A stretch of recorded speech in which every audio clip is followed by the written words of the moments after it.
Madam, অন্যায় আপনি করেননি, করেছি আমি। রাজিন আপনার রুমে ঢুকে পড়েছে, আপনার কাছে ক্ষমা চাচ্ছে। এই মাসের 28 তারিখ আমার বোনের বিয়ে। আমার তো কেউ নেই, যদি আপনারা আসতেন তাহলে ভালো হতো। দেখি কার্ডটা, খুব সুন্দর হয়েছে। আমি যাবো, চিন্তা করবে না। ম্যাডাম, আপনাকে একটা কথা বলি। হ্যাঁ বলেন। ম্যাডাম, প্রথমেই বলে রাখি, আপনি মিথ্যা বলবেন না দয়া করে। আমি শুনেছি আপনার স্বামী আছে, তাই কথাগুলো বলা উচিত না। তবুও বলছে, আপনি কি আমার মৌ, যাকে নির্মমভাবে অত্যাচার করেছে? আর আমার সন্তানটা কেমন আছে বলবেন? প্লিজ, মিথ্যা বলবেন না। কি হলো ম্যাডাম, কথা বলছেন না কেন? আমি আপনার বউ হতে যাব কেন? আমি কারীর মা। আমার স্বামী, সন্তান সবই আছে। ও ম্যাডাম, মিথ্যাটা না বললেও পারতেন। আর হ্যাঁ, বাড়িতে ঢুকতেই কাছের মেয়ে বলেছে আপনি কারিমা নন, মৌ। আর রুমে আপনার পেটে দাগটা দেখে বাকিটা শিওর হয়েছে।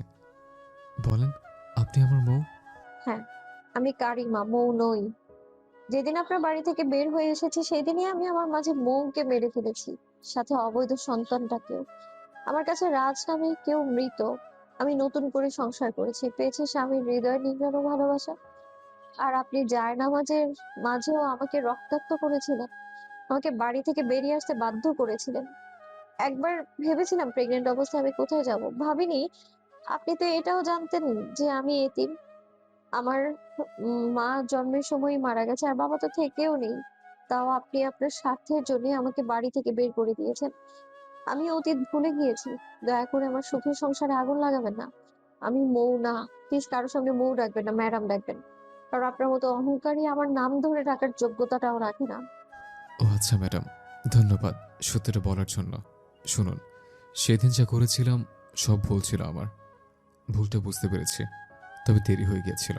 আর ভাববেন না আপনার সুখের সংসারে আগুন লাগাবো। আপনার সাথে আমার মালিক শ্রমিক সম্পর্কই থাকবে। আপনি সুখী হন, এটাই চাই। ধন্যবাদ বোঝার জন্যে।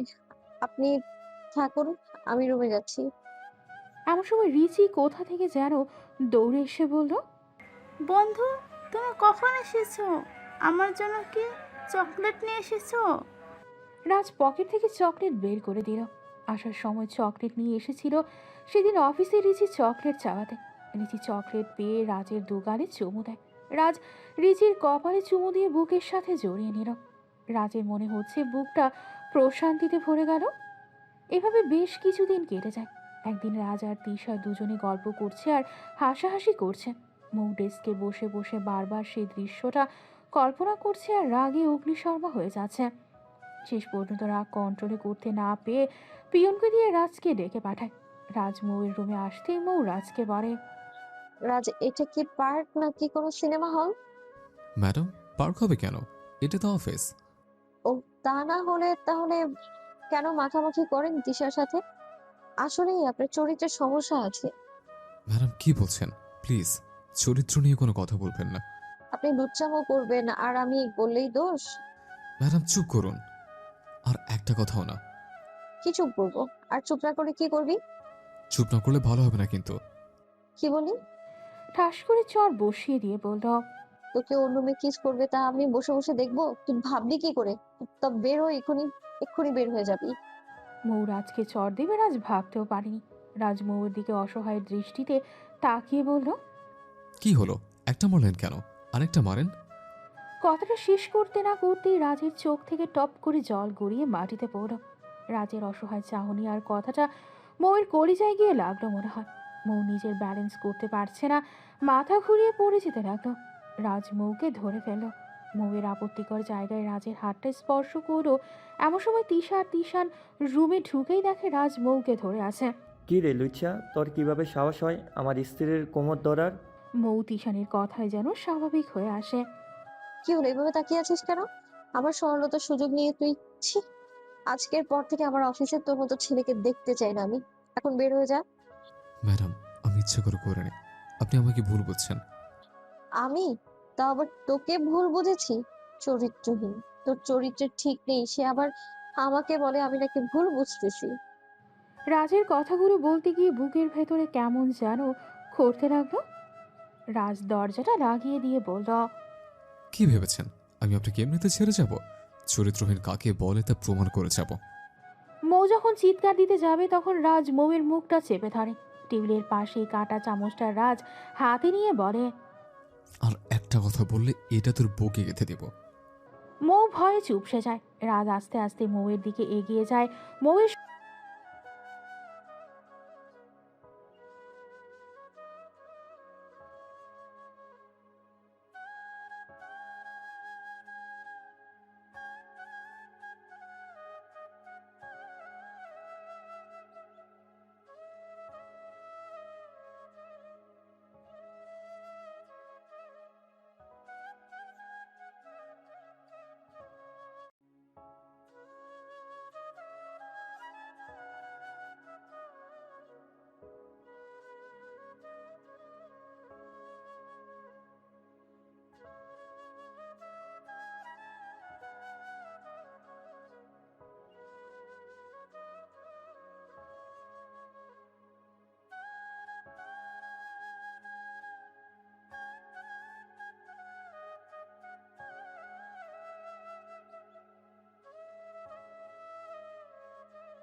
রাজ, আপনাকে আর তিশাকে খুব সুন্দর লাগছে।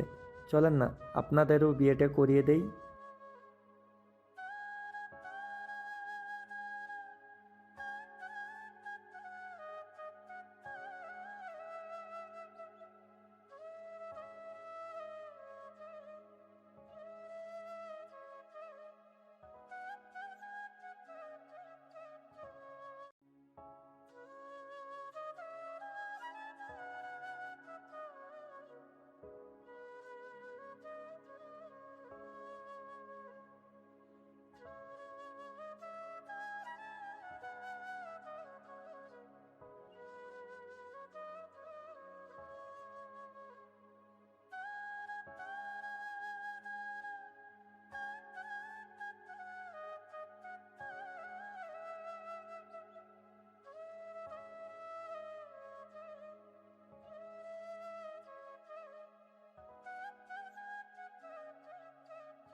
মৌকে রিচিকে ধমক দিয়ে বলল, মা এটা তোমার বাবা না, তোমার বাবা বিদেশে। মম, তুমি না বলেছিলে ছবির লোকটাই আমার বাবা? ছবির লোকটার সাথে ওনাকে তো একই দেখা যায়। রিচি চুপ করো। আর রাজ, তুমি এখানে কেন এসেছো? প্লিজ চলে যাও। কি চাও তুমি? কিছু চাই না, তবে আমার মেয়েকে চাই। সত্যি করে বলো তো, রিচিকে আমার মেয়ে না তো? রাজ, তুমি কি বলতে চাও? তুমি প্লিজ চলে যাও। আমার স্বামী দেখে খারাপ ভাবে। মৌ চলো না, আবার নতুন করে শুরু করি। আমি তোমাকে সত্যিই ভালোবাসি, আর কখনো কষ্ট দিব না। রাজ, মনে করে দেখতে চাই না অতীত। তুমি চলে যাও। তুমি আমার সুখ দেখতে পাচ্ছ না, তাই না? আচ্ছা, তোমার সুখের পথের কথা হবো না। আমার রিচিকে দিয়ে দাও, আমার মেয়েকে দিয়ে দাও। রাজ, বেশি হয়ে যাচ্ছে কিন্তু। রিচি আমার মেয়ে, তুমি প্লিজ চলে যাও। নাকি দারোয়ান ডাকবো আমি? কোনটা? মৌ চলো না, কেন মেয়েটাকে তার বাবার আদর থেকে বঞ্চিত করবে? আমাকে ক্ষমা করে দিয়ে বুকে টেনে নেওয়া যায় না? মৌ, আমি তোমাকে বড্ড বেশি ভালোবাসি, তোমাকে ছাড়া বাঁচবো না। প্লিজ, আমাকে ক্ষমা করা যায় না? বুকে টেনে নেওয়া যায় না? প্লিজ তুমি বের হয়ে যাও। তোমাকে দেখতে মন চাইছে না আমার। যখন গর্ভবতী থাকা অবস্থায় আমার পেটে চা ছুঁড়ে মেরেছিলে, তখন কোথায় ছিলে? দেখবে সে পোড়া দাগ। এই দেখো, তুমি আর তোমার প্রেমিকা আমার বাচ্চাকে মারার জন্য কত প্ল্যান করেছো, মনে নেই সেসব? বাবা হয়ে নিজের বাচ্চাকে মেরে ফেলতে চেয়েছিলে তুমি, আর আজ বলছো? আচ্ছা রাজ, বলো তো, কোনো বাবা তার নিজের বাচ্চাকে মেরে ফেলতে চায়? বলতে পারবে তুমি? কি হলো, কিছু বলছো না কেন? চোখ কপালে উঠে গেল। আর মনে রেখো, ভুলেও কখনো রিচিকে নিতে আসবে না। রিচি আমার আর তিশানের মেয়ে। এই বলে যখনই রাজ মৌয়ের হাত ধরে ঠিক তখনই মৌ রাজের গালে চড় বসিয়ে দেয়। রাজ মৌয়ের দিকে অসহায়ের দৃষ্টিতে তাকিয়ে বলে, তুমি আমাকে মারতে পারলে? হ্যাঁ পারলাম, কারণ আমি অন্যজনের বিবাহিত স্ত্রী। আর তুমি পরপুরুষ। আমি চাই না আমার স্বামী ব্যতীত কেউ আমার গায়ে স্পর্শ করুক। রাজের কলিজাটা মনে হচ্ছে বের হয়ে যাবে। চোখের পানি ধরে রাখতে পারছে না। টপ টপ করে চোখের পানি মৌয়ের সামনেই চোখ থেকে গড়িয়ে পড়ল। মৌ চিৎকার দিয়ে বলল, এই যাচ্ছিস না কেন? এখন আমার সুখের ঘরে আগুন লাগাতে আসছিস? নাকি আমার মেয়েকে নিতে এত প্ল্যান? রাজ অসহায়ের মতো করুণ দৃষ্টিতে মৌয়ের দিকে তাকিয়ে আছে। রাজ কোনো কথা বলতে পারছে না। এদিকে মৌ রাজকে চর মারায় মনে মনে অনেক কষ্ট পাচ্ছে। এখন যেন তার কাছে কেমন লাগছে। বাবাই, তুমি কষ্ট পেও না, মা তোমাকে ইচ্ছে করে মারেনি। রাজ কষ্টগুরু চেপে রিচিকে কোলে নিয়ে বলতেছে না। না বাবাই, আমার আবার কষ্ট কিসের? এসব আমার প্রাপ্ত। এদিকে মৌ তাদের কথাবার্তা নির্বাক হয়ে শুনে যাচ্ছে। রাজ রিচির কাছ থেকে বিদায় নিয়ে মৌকে বলল, আর তোমাদের বিরক্ত করতে আসবো না, আড়াল থেকে তোমাদের ভালোবেসে যাব। ভালো থেকো তুমি। এই বলে রাজ মৌয়ের ঘর থেকে বেরিয়ে যাচ্ছে আর পেছনে তাকাচ্ছে। মৌয়ের মন চাইছে রাজকে আটকাতে, কিন্তু মুখ দিয়ে কোনো কথা বের হচ্ছে না। রাজ চলে গেল। মৌ রিচিকে বুকে নিয়ে কান্না করছে। বেশ কিছুক্ষণ পর রাজ বিছানায় শুয়ে আছে। রীতি যখন আজকে ডাকতে গিয়ে গায়ে হাত দিল, দেখে জ্বরে গা পুড়ে যাচ্ছে। মৌ মনটা যেন কেমন করছে। সারা রাত ঘুমোতে পারেনি। তার সাথে এমন ব্যবহার করা ঠিক হয়নি। এসব নিয়ে চিন্তা করতে লাগলো, কারণ সেও তো রাজকে অনেক ভালোবাসে।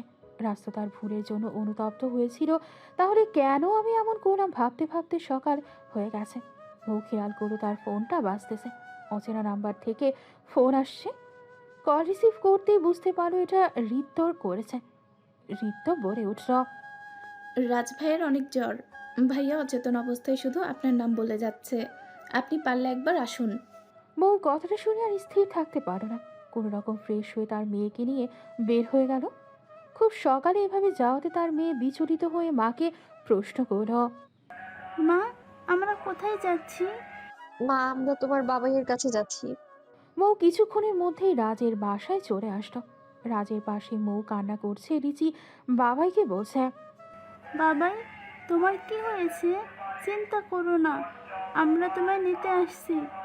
রাজ মৌ ও রিচিকে দেখে অবাক হয়ে গেছে, কারণ তাদের তো এখানে আসার কথা না। রাজ মৌ বলতেছে, তোমরা এখানে?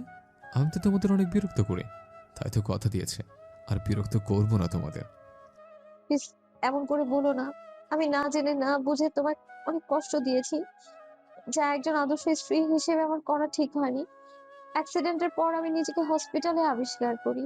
এই জন্য মনে মনে তোমার দোষারোপ করতে থাকি। আমি আমি তোমার থেকে নিজেকে অনেক দূরত্বে রাখতে চেয়েছিলাম, কিন্তু তোমার ভালোবাসা আমাকে তোমার কাছে নিয়ে এসেছে। যেন প্রতিটা রাত তোমায় তোমার জন্য আমার হৃদয় কেঁদেছে। যখন তুমি আমার পেতে আমার কাছে আসছো, আমি তোমাকে নানাভাবে অপমান করে তাড়িয়ে দিয়েছি। আজ আমি বুঝতে পারছি আমি তোমাকে এভাবে তাড়িয়ে দেওয়া উচিত হয়নি আমার। তোমার ব্যবহারে আমি খুব কষ্ট পেয়েছিলাম। সে যেদিন তুমি আমাকে এভাবে ছেড়ে যেতে বাধ্য করেছিলে, এ বাড়িতে থাকলে হয়তো আমি রিচিকে বাঁচাতে পারতাম না। একদিকে বাবা, আরেকদিকে নিজের সন্তান, কাকে বেছে নিব আমি বুঝতেই পারছিলাম না। তারপর আমার মাথায় এই আইডিয়াটা আসে, এতে আমার বাবা আর আমার বাচ্চা দুজনকে বাঁচানো সম্ভব। সেদিন তোমাকে দেয়া কথা রাখতে পারিনি রাজ। মা হয়ে পারিনি নিজের বাচ্চাটাকে হত্যা করতে। বাবাকে দেয়া টাকার জন্য, টাকার পর আমি কোথায় যাব কিছু বুঝতে পারছিলাম না। তারপর একটা গাড়ির সাথে আমার ধাক্কা লাগে, সেখানে এক ভদ্রলোক আমায় বাঁচায়। তারপর থেকে উনি আমাকে নিজের মেয়ে ভাবতে শুরু করে। আমার নতুন নাম হয় কারিমা। আর তিশান আমার ভালো বন্ধু, আমার স্বামী নয়। রাজের চোখ দিয়ে পানি পড়ছিল। মৌ কথাগুলো শুনে মৌকে বলছে, আমি সেদিন ভুল করেছিলাম, তোমাকে বুঝতে পারিনি।